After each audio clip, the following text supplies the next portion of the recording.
Saya suka belikan patung mainan semua kan. So patung mainan saya bukan adalah pesakit saya. Oh, okay. So kalau ada best saya memang dah akan belah perut dia. Kalau ada patung habis berlubang semua. Yes. So kesianlah juga saya. So lala dia tak beli dah patung kat saya. Dia beli something yang keras sikit. Untuk sebab saya tahu kalau bagi kat patung kat anak saya akan jadi passion saya. Sebab saya memang minat nak jadi surgeon daripada umur 5 tahun.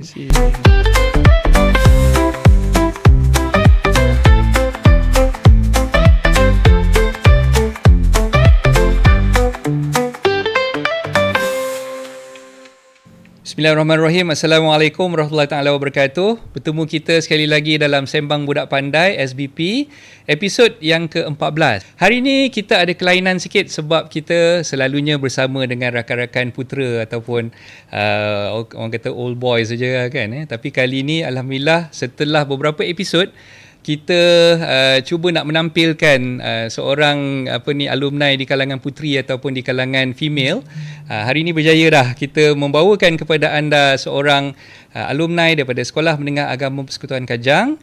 To be precise, kita ada Dr. Nur Ain Muhammad Rawi, iaitu alumni tahun 1996 kalau tak silap saya, yang akan membicarakan tentang topik penjagaan mata di usia senja. Itu topik yang kita bincangkan pada hari ini. Tapi sebelum saya mengupas lebih lanjut apa yang akan kita bincangkan, eloklah kalau kita memberi sedikit hebahan berkaitan dengan Sembang Budak Pandai ataupun SBP ni, yang mana podcast ini adalah dikhususkan untuk menceritakan tentang pengalaman-pengalaman alumni yang telah pun belajar di sekolah berasrama penuh seluruh Malaysia. Bukan sahaja daripada SBP Sekolah Agama, bukan sahaja daripada SBP Sekolah Sains, bukan sahaja daripada Sekolah Integrasi, semua SBP-SBP yang ada di Malaysia. InsyaAllah kita akan panggil alumni-alumni ini untuk bersama-sama dengan SBP dan kita akan bersembang berkaitan dengan sekolah berasrama penuh masing-masing. Okey, dan hari ini seperti mana yang saya dah beritahu tadi, kita ada bersama dengan Dr. Nur Ain untuk membincangkan tentang penjagaan mata di usia senja. Okey, so kita tampilkan Dr. Nur Ain. Apa khabar doktor? Sihat alhamdulillah. Alhamdulillah. Kita buat appointment nak jumpa doktor ni untuk datang ke SBP ni seawal bulan 9 lagi. Masa tu saya dah tanya dengan Dr. Ain, okey doktor, bila agak-agaknya doktor ada free time? Doktor beritahu okey, the only free time yang available pada hari ni lah, bulan November. Dan untuk makluman semua, rakaman ni dibuat pada tarikh 2 hari bulan November. Sebab kita nak dapat masa bersama doktor ni bukannya senang. Jadi itulah hari ni alhamdulillah kita dapat juga bertentang mata doktor untuk membincangkan tentang orang kata apa, kesihatan mata ataupun penjagaan mata di usia senja. Okey doktor, kalau cerita pasal SBP ni tak seronok kalau kita tak dengar pengalaman doktor masa di Smart Kajang dululah. Okey, doktor masuk Smart Kajang tahun bila tu? Saya masuk tahun 1994. 94. Saya Maknanya form 4 je. Okey. 94 saya dah di tingkatan 5. Maknanya kalau masuk 94 tu tingkatan 4, yalah doktor junior saya 2 tahun lah lebih kurang kan. Betul. Okey, sekali dengan kalau 96 ni antara nama-nama yang biasalah kan, Julfitri, betul. Faris, dan kebetulan adik ipar saya pun 96 juga, Yusra. I see. Okey. Yusra pun 96 adik ipar saya. Dan kami orang kata apa, masa dalam sekolah tu ialah kita tak tahu pun dia nak jadi adik ipar kita kan. Bila dah berkahwin rupanya adik ipar tu pun alumni Smart Kajang juga, Anandi juga. Small world. Memang kecil dunia ni kan. Okey, masuk ke Smart Kajang tahun 94. Masa masuk tu, sebelum daripada Smart Kajang tu pergi daripada mana dulu? Saya daripada Syam, Sekolah Menengah Agama, SMK Syekh Haji Muhammad Said, Seremban. Okay. Sebab saya memang ayah saya kalau boleh nak masuk masa form 4, dia tak nak masuk masa kecil sebab dia nak anak tu besar sikit baru masuk asrama. Masa di Syam tu duduk rumah lah. Duduk rumah berulang. Berulang tiap hari lah. Tiap hari. So bila masuk asrama tu rasa macam terkejut jugalah. Daripada biasa ada orang arrangekan kita, so semua kena buat sendiri kan. Even yang kelakar masa first day masuk tu, saya pakai kasut warna putih. Kasut sekolah warna putih sebab sekolah biasa kan putih. Tiba-tiba kenapa tak ada kasut putih, tiba-tiba kasut hitam. So saya, ya Allah Tuhanku, rasa macam segan lah juga. So terus minta mak ayah nak kena tukar kasut ni. Macam nasib baik sempat lagi lah tukar pada hari pertama tu. Saya rasa seminggu jugalah saya kasut putih. Okay. Pelik lah sikit tapi tak apalah. Itulah kenangan. Okey, kalau ikutkan pengalaman pertama lah masuk ke asrama kan, Bila sampai je ke Smart Kajang tu, masa tu alhamdulillah Smart Kajang tahun 94 consider dah agak matang lah kan. Betul. Sebab zaman saya masuk tahun 90 tu memang kami baru. Sekolah tu pun asalnya kan macam yang kita biasa dengar lah. Kami menumpang di Labu selama lebih kurang 7 bulan. Masuk ke Kajang tu, sekolah tu belum pun lagi siap. Kita masuk tu sebagai pioneer batch yang pertama lah. Tapi tahun 94 tu saya rasa rumputnya pun dah tumbuh, pokok pun dah ada kan. Jadi mungkin tak terasa sangat lah dia punya masalah, orang kata apa, nak adapt dengan situation yang ada pada ketika tu. Cuma pengalaman doktor yang tak boleh lupa lah, terutamanya ketika minggu silaturahim, masa form 4 masuk-masuk tu kan. Apa yang mungkin doktor boleh ingat ketika minggu silaturahim tu? Yang saya boleh ingat, saya homesick lah. Saya homesick. Actually masa saya lepas lepas PMR, saya dapat 3 offer. Saya dapat Kisar, saya dapat Smart Kajang, saya dapat Smart Labu. Mula-mula offer Smart Labu. So saya pergi Smart Labu, saya rasa macam okay, yang ni tak challenging. Konon-kononnya lah jiwa remaja, sebab rasa macam dekat sangat dengan rumah. And then kebetulan sepupu saya dekat situ, sebaya. So sepupu saya dah siapkan bilik untuk saya, sebab dia pengawas kat Smart Labu. So saya kata tak apalah, saya nak cari saya nak explore. So pergi Kisar, so macam jauh sangat pula Kisar ni. So Smart Kajang adalah antara 3 ni, antara sekolah yang paling baru. So nampak cantik di mata saya lah waktu tu. So that's why saya masuk dekat Smart Kajang. So bila masuk tu dia jadi dia macam culture shock, yes. Sebelum ni sebab sebelum ni balik rumah jumpa parents, yang ni balik rumah jumpa kawan. So memang seminggu jugalah saya rasa saya demam.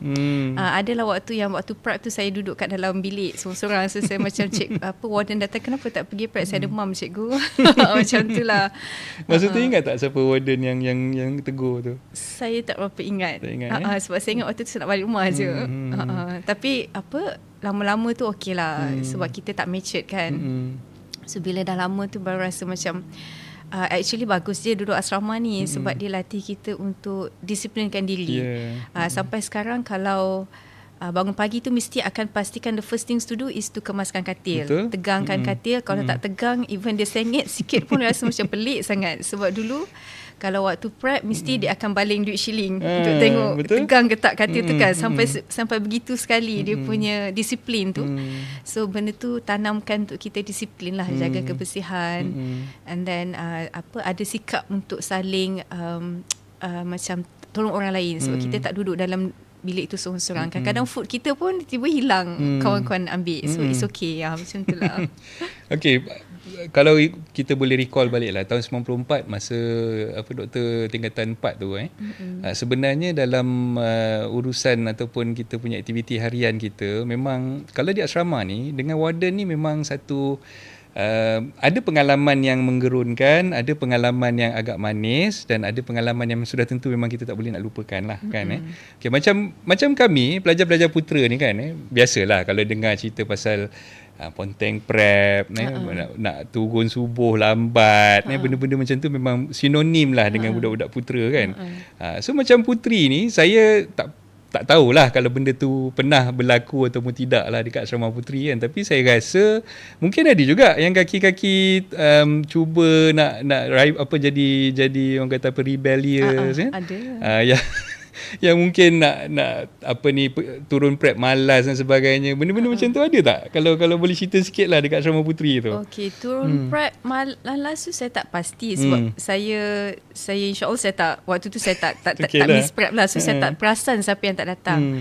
In terms of rebel, macam lari, try nak lari tu ada. Ada.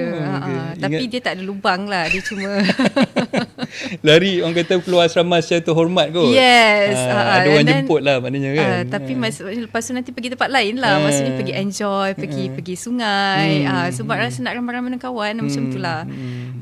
Betul lah. Pengalaman ialah macam doktor 2 tahun, macam saya 5 tahun lagi lah, macam-macam benda yang kita lalui sepanjang di Smart Kajang tu kan. Tapi itulah dari pengalaman tu yang mahalnya, benda tu macam yang doktor beritahu lah, mendisiplinkan kita, mendewasakan kita. Dia dah ajar kita cara macam mana kita nak survive dalam ruang lingkup yang mungkin berjauhan daripada ibu bapa dan sebagainya. Jadi benda tu sebenarnya sedikit sebanyak membantu kita lah dalam pengalaman yang ada tu sehingga ke hari ni. Betul tak? Betul. Okey, kita singkap sikit cerita tentang doktor masa nak SPM tu. Okey, doktor memang memilih bidang perubatan masa tingkatan 5 tu ataupun minat tu datang selepas tu? Minat tu datang sebelum tu. Saya sebelum seawal tu. umur 5 tahun. Oh, awalnya. Saya memang dah plan nak jadi surgeon. So ayah saya suka belikan patung mainan semua kan. So patung mainan saya bukan adalah pesakit saya. Oh, okay. So kalau ada best saya memang dah akan belah perut dia. Kalau ada patung tapi berlubang semua. Yes. So kesianlah juga ayah saya. So lala dia tak beli dah patung kat saya. Dia beli something yang keras sikit. Untuk sebab saya tahu kalau bagi kat patung kat anak saya akan jadi passion saya sebab saya memang minat nak jadi surgeon daripada umur 5 tahun. So maksudnya bila dah masuk sekolah tu memang saya tak fikir yang lain lah. Maksudnya memang saya nak buat medicine. So benda tu tak ada second choice, third choice, fourth choice, tak ada. Ada juga apply engineering tapi benda tu memang bukan di hati lah. Bukan di hati. Just to isikan form-form yang ada lah. Nak cukupkan kota. Nak cukupkan kota. Ya, saya memang minat medicine daripada umur 5 tahun. So lepas habis SPM doktor ke mana? Lepas habis SPM saya ke Matrix. Matrix setahun. 9 bulan je actually Matrix tu kan. Lepas tu masuk ke UKM. UKM and then 5 tahun lah buat medicine. 5 tahun buat medicine. Alhamdulillah grad and then lepas habis tu saya houseman untuk and then lepas houseman saya join master. Saya join master. Juga di UKM? UKM, betul. So along the way sampai habis master tu kat UKM Betul. Saya bekerja pun semua di Klang Valley. Rezeki saya Alhamdulillah. Sebab paling orang risau masa housemanship. And then after degree, after housemanship bila dah jadi pakar, mungkin akan dihantar ke satu Malaysia. Alhamdulillah rezeki saya di sekitar Klang Valley lah. So rezeki saya dapat mula-mula saya degree UKM, lepas tu saya houseman HKL. HKL tu kalau orang panggil Jurassic Park lah sebenarnya sebab dia referral semua dekat situ, kes-kes yang kompleks pun di situ. So Alhamdulillah survive lah as a houseman in HKL. Lepas tu saya minta tukar ke Selayang sebab saya nak dapat experience untuk jadi MO. Saya tak, sebab waktu tu housemanship dia either 3 bulan 3 posting ataupun 5 posting. So saya pilih untuk 3 posting sahaja sebab saya nak lepas tu saya nak belajar jadi MO sebab saya memang nak push untuk buat master. So saya kalau boleh saya nak mature cepat sikit. So saya pergi Selayang. Bila kat Selayang saya dapat tahu yang Serdang oftal akan dibuka. Waktu tu memang dalam fikiran saya nak buat oftal. Mata lah, oftalmologi tu mata. So saya apply Serdang and then lepas tu bila kat Serdang saya start join master lah 2007. 2007 betul lah. Lepas 3-4 tahun houseman saya join master and habis dalam masa 4 tahun. Lepas tu saya buat gazettement untuk 2 tahun. Lepas gazettement 2 tahun tu saya sambung subspecialty medical retinal uveitis. So itu yang saya buat sekarang ni medical retinal uveitis lah selain general ophthalmology. Okay. Along the way tu doktor, perjalanan yang cukup panjang lah sebenarnya kisah tu kan nak sampai ke tahap doktor sekarang ni kan. Doktor rasa kita nak bagi galakan kepada anak-anak yang mungkin sedang belajar, tak semestinya diorang ni belajar di SBP ataupun mungkin yang belajar di sekolah-sekolah biasa kan untuk masuk ke bidang medicine ni. Apa yang sebenarnya yang mereka perlu ada sebagai seorang pelajar lah kan. So kita selalu dengar nak jadi doktor you kena good in biology, good in English, so benda-benda macam tu dah biasa orang kata apa klise lah. Tapi mengikut pengalaman doktor sendiri, apa sebenarnya yang diorang perlu ada sebagai seorang pelajar yang berminat untuk menjadi seorang doktor tu? First saya nak cakap attitude. Attitude paling penting. Attitude, akhlak, agama lah. Macam 3A tu. Sebab apa tu ramai yang saya perasan sebab saya sekarang dah 45 kan. Kita dah nampak anak-anak yang bermula daripada bijak, pandai tapi bila attitude tu silap pilih kawan, silap pilih hala tuju, dan sibuk dengan gadget. Benda tu menghanyutkan mereka. So walaupun bijak tetapi jika attitude tu silap, benda tu mencabar untuk mereka teruskan ke peringkat yang lebih tinggi. Sebab kita tahu nak buat medicine tu kalau sekarang for flat nak dapatkan medicine kan. Kalau sama ada asasi ke daripada matrix ke kena 4 flat. Even 4 flat pun kalau lah 4 flat tu 1,000 orang dapat 4 flat yang nak masuk competition sangat tinggi. And then dia perlukan daripada 4 flat tu yang betul-betul ada attitude yang betul sebab dia akan diitimu-duga sebelum masuk. So kalau lecturer nampak student ini ada potensi untuk habiskan medicine dan juga buat medicine ikhlas kerana nak buat, bukan sebab parents yang suruh, InsyaAllah students tu akan survive. Sebab kita tahu medicine tu is dealing with human. Very tough lah. Very tough. And then kita, human yang datang tu bukannya sihat tau, tak sihat. And then the family members pun risau. So kalau kita sendiri tak minat nak buat medicine dan kita rasa half-half ataupun parents yang suruh, memang kita tak boleh nak survive. Sebab attitude. And then ahlak dan agama lah. Sebab kita nak belajar something yang susah, memang kita kena ikatan dengan Allah tu kuat lah. Maksudnya kena selalu doa kan, minta parents doa macam tu. Okay. So bila cerita tentang yalah perjalanan yang begitu mencabar tu kan, ramai yang kita dengar lah cerita bila mereka berada dalam housemanship dekat hospital dan sebagainya, bila kena perah ataupun kena yalah macam-macam lah, torture dengan senior doktor dan sebagainya kan. So pengalaman doktor sendiri ketika menjalani housemanship tu memang berlaku ke perkara-perkara macam tu? Berlaku. Memang berlaku Dia sebab macam ni, kita belajar masa medicine tu kita belajar teori. Kita ada praktikal, tapi praktikal tu bukan kita sendiri yang ada responsibility on that patient macam tu. So mungkin kita rasa okay, this is responsibility of the lecturer, specialist yang treat the patient atau medical officer. So bila kita houseman, kita start nak belajar macam mana kita nak treat patient. Tapi memang ada limitation. Kita tak boleh bagi ubat-ubat yang high, grade A ke macam tu. Yang PCM, Panadol mungkin kita boleh bagi. Tapi kita nak belajar how to survive as a doctor sebab waktu itulah kita akan tahu sama ada kita boleh teruskan ke tidak jadi seorang doktor. Sebab ramai juga yang buat medicine, macam suami saya, dia memang jaga houseman. So memang kita tahu sekarang ni masalah attitude tu masalah paling utama. Maksudnya rasa untuk habiskan dan rasa untuk buat sehabis baik dan tak missing in action. Dan juga walaupun kena marah, anggap itu sebagai satu teguran sebab kita tak tahu pun. Memang bayangkan daripada kita belajar teori dan kita belajar praktikal, it's not easy. Sebab kita deal dengan orang yang sakit dan orang sakit tu datang memang tak sihat dan dia boleh marah kita, dia boleh emotion sebab memang tak sihat kan, dia mengharapkan kita lah nak treat dia sebaik mungkin. So kalau kita pun ada masalah emosi, macam kita nak treat patient macam tu kan. Kalau kita pun ada masalah disiplin peribadi, macam kita nak treat patient. Itu dia punya ni. And then kalau daripada segi bagi saya lah, dulu memang saya pun kena tegur dengan specialist sebab saya memang tak tahu. Banyak benda kita tak tahu. Kita baru nak belajar. Lepas tu kalau dia beritahu kita macam apa specialist ni, apa konsultan ni cakap, saya tak faham sebenarnya. Macam dia suruh run for blood. Kenapa nak run for blood? Maksudnya sebab macam kalau patient tu tak sihat, kita kena hantar contoh arterial blood gas, kita nak ambil darah, oksigen patient tu macam mana nak tahu patient yang tak sihat tu okey ke tak. So kita boleh lenggang-lenggang kangkung hantar darah. So memang houseman yang kena lari. So as a houseman memang kena fit lah. Memang kena fit masa as a houseman. So itulah maknanya apa yang mungkin pengajaran daripada apa yang doktor dah ceritakan tadi tu, mereka yang nak ambil bidang medicine ni memang perlu kental. Betul. Perlu orang kata apa, banyakkan kesabaran. Betul. Kan. Lepas tu macam yalah 3A tadi tu memang sangat-sangat mustahak untuk kita terapkan dalam kehidupan seharian kita, tak kira lah dalam bidang apa sekalipun kan.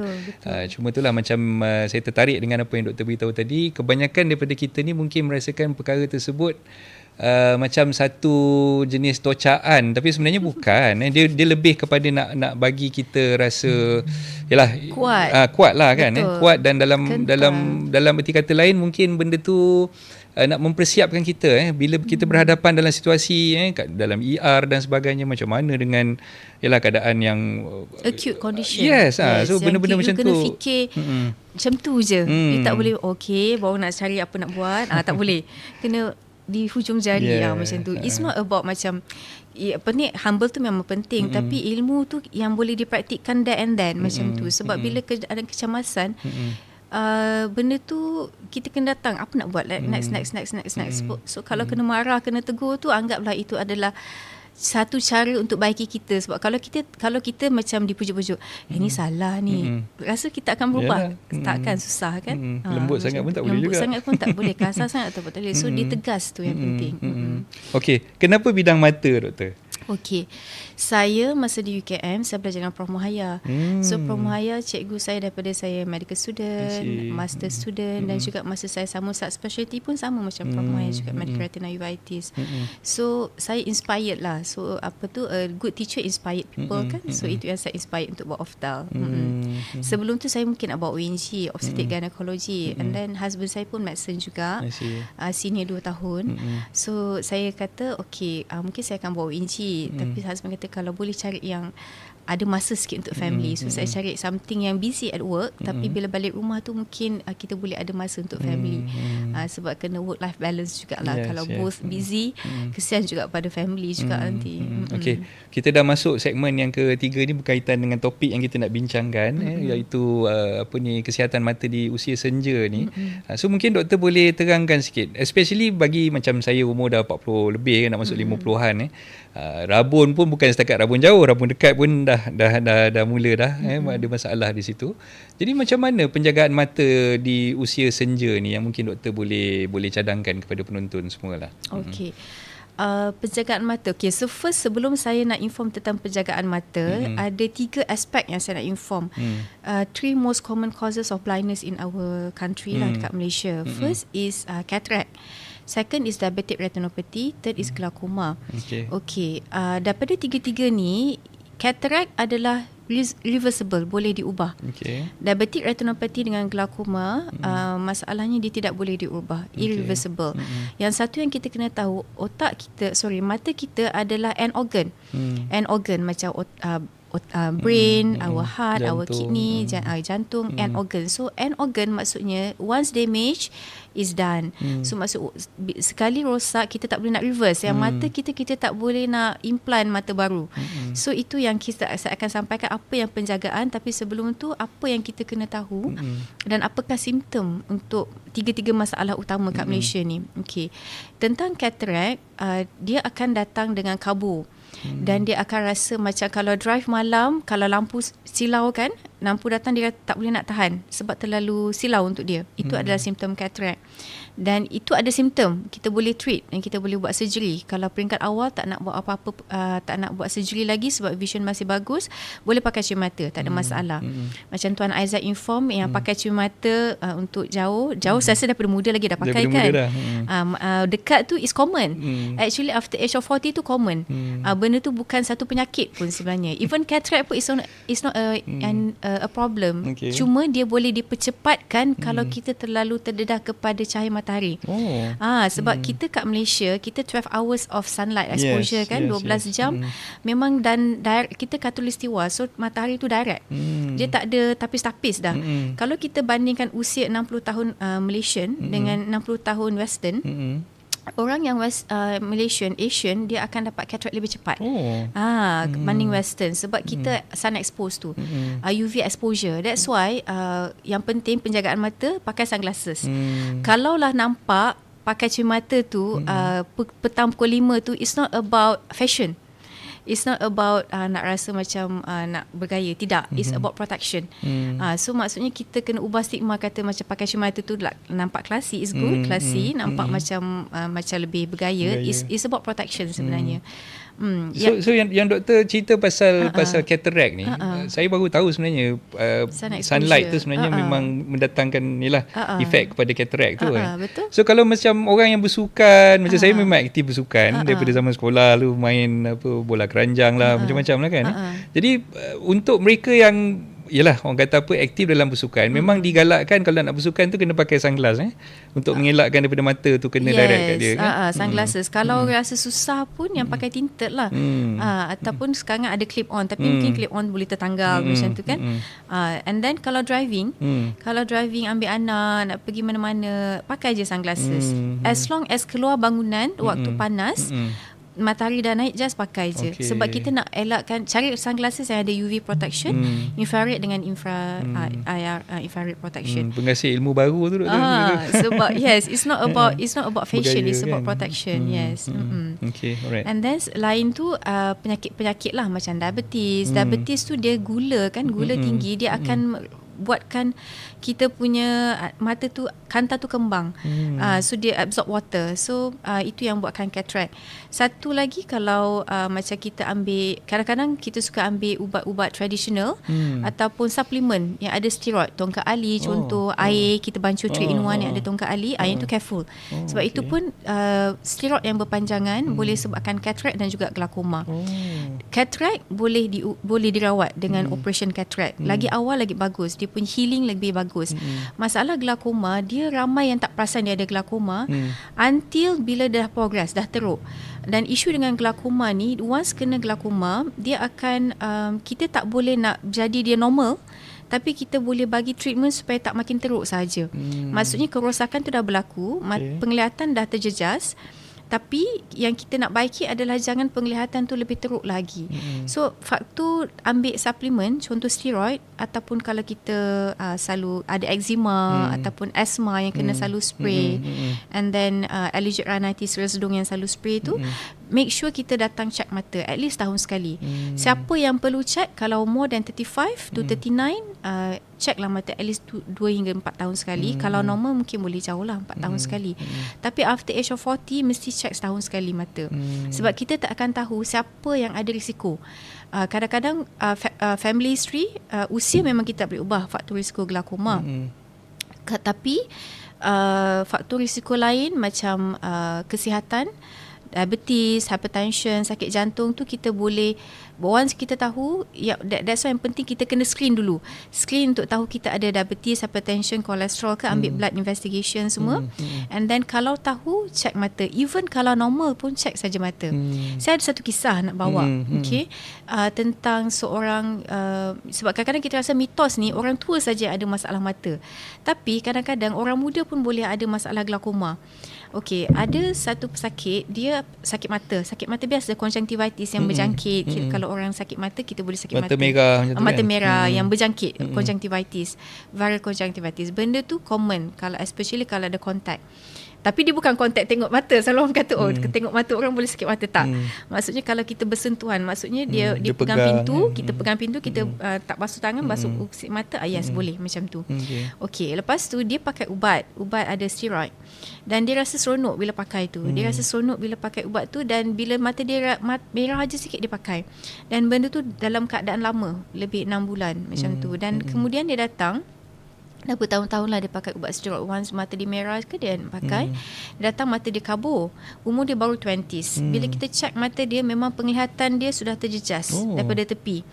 Bila penglihatan dia disebabkan ubat yang dia pakai tu? Yes, steroid. So maksudnya, kalau pakai ubat, kalau lubricants pelembab mata macam Imo ke apa-apa brand pelembab mata, it's okay, tak ada masalah. Tapi kalau ada steroid, make sure doktor yang prescribe. Jangan beli over the counter. Jangan beli dan kita treat ourselves. Sebab kita tak tahu kesan dia. Dia boleh sebabkan cataract, dia boleh sebabkan tekanan mata tinggi, dia boleh sebabkan glaucoma. Cataract macam tadi, dia boleh treat kan, boleh buat operation. Tapi glaucoma once damage memang masalah. Bayangkan kalau kita tutup mata kita sebelah, ataupun kita tutup mata sebelah, kita nak drive, selamat tak agaknya? Bahaya. Sebab bila ada glaucoma, kita tak nampak tepi. Kan kita punya penglihatan jadi tunnel vision. Kita nampak tengah aja, tapi tepi kita tak nampak. Kalau kita ada anak, kita ada family, parents, kalau kita drive, anak-anak main kat tepi, kita nak park, kita tak perasan, bahayakan kat anak kita.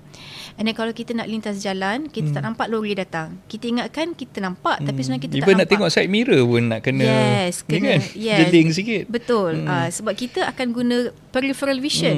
Kita punya vision, kita ada center peripheral. Kita ada penglihatan siang, kita ada penglihatan malam. Kita ada penglihatan tengah, dan kita ada penglihatan warna.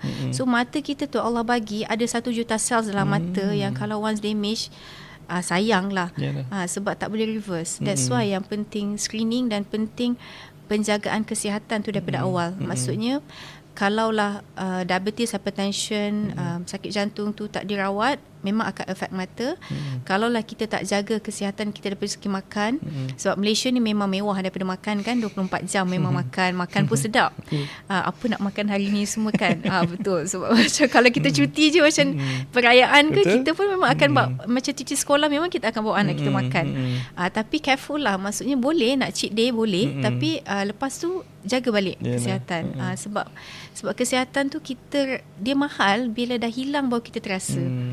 Saya tertarik dengan kenyataan doktor tadi berkaitan dengan orang kata steroid tu Okay, untuk makluman doktor lah, saya sekarang tengah treat saya punya eczema tau. Jadi eczema tu dia ada ubat yang prescribe oleh doktor untuk saya makan, dan memang dia beritahu ubat ni ada steroid lah.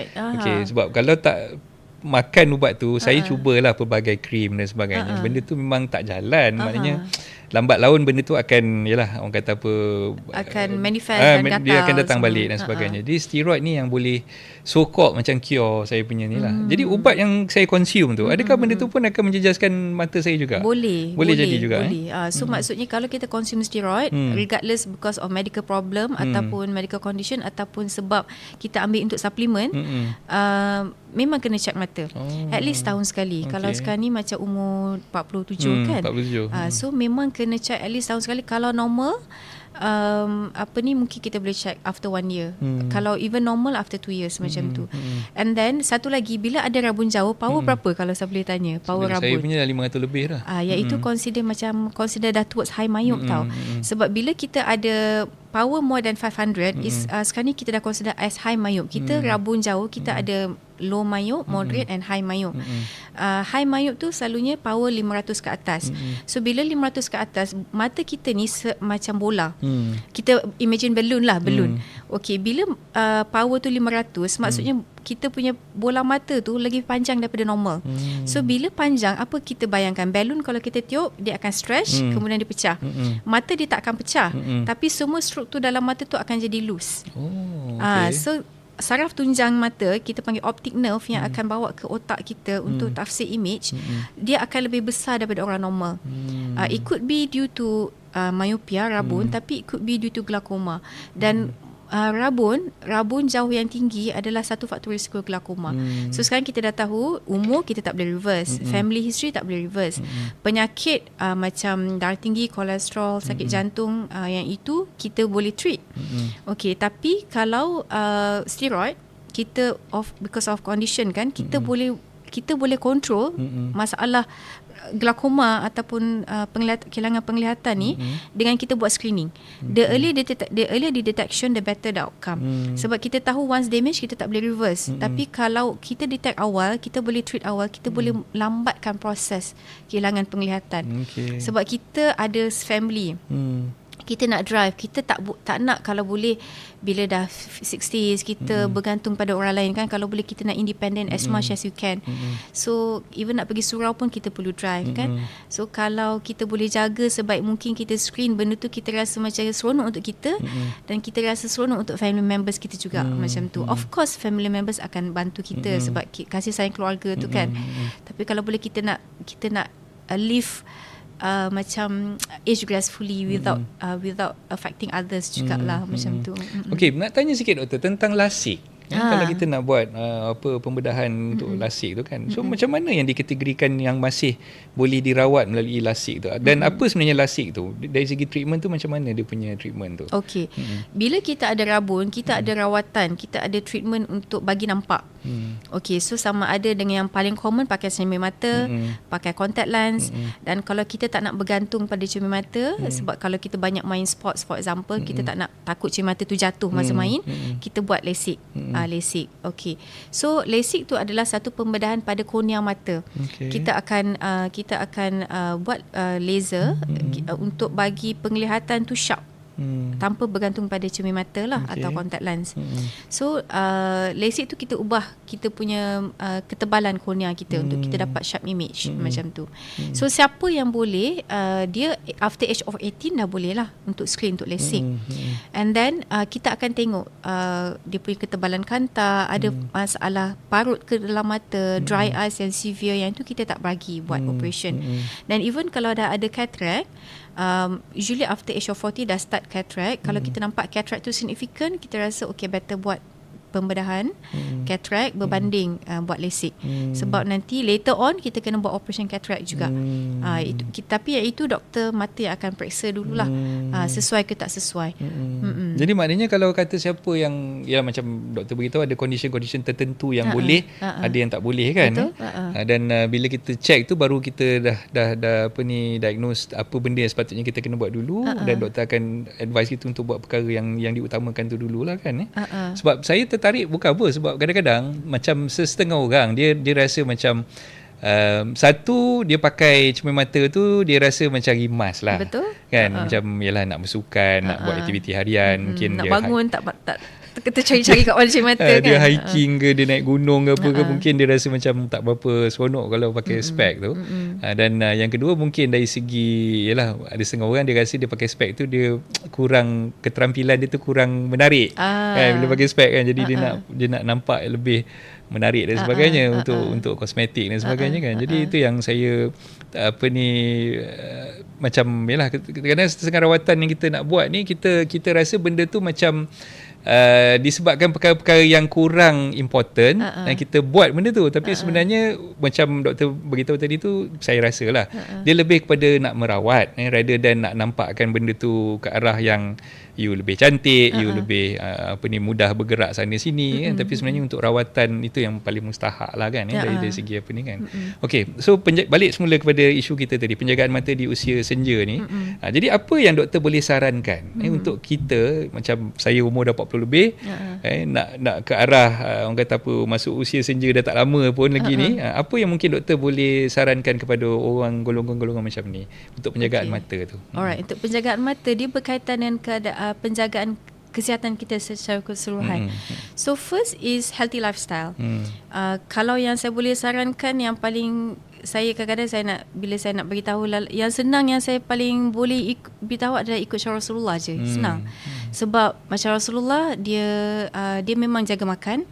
Dia berhenti sebelum kenyang, dan dia in terms of minum pun, kalau Rasulullah makan, dia akan tunggu lepas 10-15 minit baru dia minum air, dia tak terus minum. Sebab kita tahu kalau macam kita makan, lepas tu makanan tu solid, lepas tu air, kita masukkan air. So dalam keadaan within 15 minutes of meal kita ambil air, so apa jadi? Makanan tu akan naik ke atas, floating kan. So yang paling bagus kita nak makanan tu turun dulu baru kita minum air. Kita tak nak dia terperap sekali dengan makanan, akan jadi satu ferment, macam something yang proses makanan untuk diproses tu akan jadi terganggu lah disebabkan air. And then buah dengan sayur banyak. Even untuk pesakit-pesakit yang ada diabetes ke apa, itu saranan yang sama juga saya akan bagi. Pesakit diabetes, darah tinggi, kolesterol, yang ada masalah mata, memang buah dengan sayur tu bagus. Dan kita kena makan sebelum kita makan. Sayur lah, buah especially kan, makan sebelum kita makan main course kita tu, makan dulu. Sebab kita tahu kalau kita makan apple contoh in real life, kalau kita makan apple, kita dah potong apple, kita letak atas meja, after 15 minit apa jadi kat apple tu? Apa jadi? Dia akan rosak lah. Yes, dia akan teroksida kan. Dia akan jadi colour berubah. So apa jadi kat perut kita? Kalau kita makan selepas makan, kan selalu orang bagi serve buah lepas makan kan, kita tak bagi sebelum. So sama juga condition dia akan teroksidize dalam perut tu. So the best is makan buah sebelum kita makan main course, supaya dia turun dulu. Dia akan buatkan kita tak ada masalah sembelit. Dia akan lancarkan usus kita. So baru makan kan? Yes, baru ambil main course, lepas tu tunggu dulu baru minum air. Dan saya cakap ni memang saya buat, sebab saya tak berani cakap yang saya tak buat, sebab macam saya rasa macam it's not me yang macam tu. So memang saya buat macam tu. And then exercise memang penting. Saya sendiri akui saya tak sempat nak buat exercise, tapi kalau kita rasa the best is kita memang kena exercise lah. Sebab exercise tu, especially muscle strengthening, kita sekarang ni kita muda. Kita umur 45, 50 tu masih muda, tegap. 60s pun masih tegap. Tapi after that, kalau kita tak exercise, muscle kita yang kuat, yang di hadapan ni akan buatkan muscle yang tak kuat tu contract. That's why ada masalah bongkok tu. Masalah bongkok. So bila masalah bongkok, terutama bila kita penglihatan dah kabur because of cataract kan, pendengaran pun dah start menurun. So macam ni kita nak kontrol diri, kita senang nak jatuh. Kita akan rasa macam pergerakan kita terbatas. That's why exercise tu penting, bukan setakat untuk sekarang tapi untuk future kita. And then daripada segi kita punya screening lah yang penting. Saringan kesihatan bukan setakat untuk health as a whole tapi untuk mata juga, periksa mata, sebab kita tak tahu siapa yang ada. Mitos yang mengatakan bahawa hanya orang tua saja ada masalah mata tak tepat. Dia boleh as early as less than 40 boleh dapat masalah mata. Sebab macam diabetes lah contoh. 1 daripada 6 dewasa di Malaysia ada diabetes. And then masalahnya adalah 80% tak tahu dia ada diabetes. Dan dia hanya akan tahu bila dia dah manifest. Contoh mata kabur, ataupun selalu ada masalah kesihatan, selalu macam kena kita panggil luka-luka yang susah nak sembuh. Tangan kaki tak rasa. Itu simptom dia. Kalau kita screen awal, insya-Allah kita punya kesihatan tu lebih baik, dan insya-Allah penglihatan mata kita pun lebih baik. So macam penjagaan mata ni, kalau kita nak check bukan di optometris tapi dengan doktor mata lah, dengan doktor mata. Mungkin jumpa doktor mata tu susah. So mungkin boleh jumpa optometris, sebab sekarang ni ramai optometris yang ada slit lamp. Yang ada, kita ada macam kita panggil mikroskop yang boleh periksa mata. Mereka mungkin boleh jadi first liner yang akan check, dan dia akan boleh check power mata. Kalau dia rasa penglihatan tu tak boleh baiki dengan cermin mata, ataupun kita dah ada simptom, dan kita jumpa. Satu isunya dengan glaukoma, dia adalah kita panggil pencuri penglihatan secara senyap. Dia tak akan detect unless bila dah severe. So itu yang kena screen juga mata. Dengan optometris dia boleh check, kita tengok saraf mata kita, saraf tunjang optic nerve kita besar ke tidak. Kalau dia suspect, dia refer. Dan kalau untuk doktor mata, kalau boleh datang jumpa doktor mata lebih bagus lah. Cuma saya faham kalau macam dekat government mungkin susah, dekat klinik kesihatan kena refer dulu. So dekat private mungkin lebih mudah lah untuk datang untuk minta appointment untuk check. Jadi saranan doktor setahun sekurang-kurangnya macam umur 40 ke atas ni memang setiap tahun kena buat. Setiap tahun kena buat, unless bila kita dah check tu after consecutive 2 consecutive years kita nampak normal, mungkin kita boleh jauhkan 2 tahun. Macam tu. So kita dah sampai ke penghujung sebenarnya doktor. Nak masuk ke kesimpulan. Sekejap je kita berborak pun tak rasa sebenarnya, lebih kurang dalam 30 lebih minit kita dah bercakap ni kan.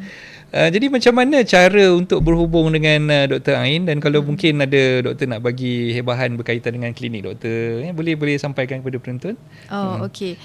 Saya sekarang ni berkhidmat di KL Eye Specialist Center di Kepung. Kami dalam proses untuk buka satu lagi klinik di Melawati. So insya-Allah tahun depan boleh beroperasi lah. Lebih dekat dengan dekat Kajang ni kan, lebih dekat. So boleh datang untuk jumpa saya di KLI Specialist Center. KLI Specialist Center. Yes. Okay, so for the time being ni di Kepung lagi lah? Masih di Kepung. Okay. InsyaAllah next year kita akan buka di Melawati, dan okay, insyaAllah. senanglah, mudah untuk yang di Southern untuk datang. Alhamdulillah. Okay, kita nak recap balik berkaitan dengan pengalaman dan juga maknanya all along the way daripada doktor start masuk ke SBP pada tahun 1994 tu sampailah ke doktor dah habis SPM. Jadi apa yang doktor boleh sarankan kepada anak-anak muda, kepada ibu bapa yang mungkin mempunyai anak-anak yang sedang bersekolah rendah, dah 6 tahun ni, mungkin mereka rasakan bahawa patut ke ataupun tidak patut mereka hantar anak mereka ke SBP. Mungkin doktor boleh bagi saranan kepada penonton-penonton. Okey, yang saya boleh beritahu adalah kita kenal anak kita sendiri. Both saya boleh beritahu sekolah harian dengan SBP tu both ada pro and cons, kelebihan dan kekurangan. Yang penting sebelum kita hantar tu istiharah dululah. Istiharah dulu, sesuai tak anak kita kat situ. And bila dah masuk asrama penuh, anak tu akan diserahkan kepada guru, kepada warden, dan kita akan kawan dengan kawan-kawan kita. So bila kita rasa anak kita tu boleh dan boleh uruskan diri sendiri, insya-Allah anak tu boleh survive. Kalau kadang-kadang warden tak call, no call means is good news. Kan, maksudnya kalau anak tu survive, insya-Allah dia boleh buat yang terbaik. Dan bila hantar tu Tapi bila hantar tu bukannya keseluruhan kita bagi kat cikgu. Memang parents kena datang visit. Tanggungjawab. It's satu community lah. Kan kita kita perlukan semua orang untuk jaga anak kita sama-sama. Sebab ramai parents kan bekerja kan, tak boleh nak fokus ke anak-anak. Tapi walaupun hantar kat asrama, memang kena visit selalu. Bagi support kat anak-anak tu, especially bila dia dah towards SPM.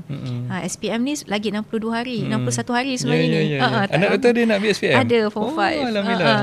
Dia SAS kot dalam Syah. Okey, yang sulung tu? Yang second. Yang second. So dia kalau lisan dengan juga amali dalam 30 hari je lagi sebenarnya. Bertulis dalam 61 hari. So counting days sekarang ni. Ya. So kita doakan anak-anak yang nak ambil SPM ni dipermudahkanlah urusan mereka, dapat bersaing cemerlang dan dapat orang kata apa, menjadi anak yang soleh dan solehah lah kepada semua.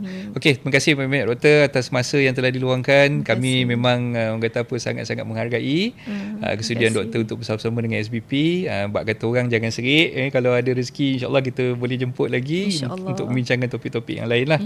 Okey, dan saya nak buat hebahan sikit kepada semua penonton, terutamanya untuk alumni daripada Smart Kajang dan juga Smart Labu. Pada 7 hari bulan Disember, iaitu hari Sabtu 7 hari bulan Disember 2024, kita akan menganjurkan program yang dinamakan Ukhuwah Semapian dan juga Car Boot Sale 2024 yang akan diadakan di Sekolah Menengah Agama Persekutuan Kajang. Jadi saya nak jemput semua alumni daripada Smart Kajang dan juga daripada Smart Labu untuk bersama-sama memeriahkan event tersebut. Banyak acara yang kita telah susun, terutamanya berkaitan dengan sukan, ada bola sepak, ada volleyball, ada netball, ada bola keranjang, dan macam-macam lagi lah acara sukan yang kita dah aturkan untuk kita bersaing di antara Kajang dan juga Labu. Okey, sebenarnya kalau cerita tentang history dan sejarah Labu dan juga Kajang ni, kita adalah bersaudara sebab pada tahun 1990 batch pertama Smart Kajang telah pun duduk menumpang di Labu selama 7 bulan. Jadi itulah antara sebab kenapa kita wujudkan program Ukhuwah Semapian ni untuk mengeratkan kembali pertalian persahabatan persaudaraan di antara Smart Labu dan juga Smart Kajang.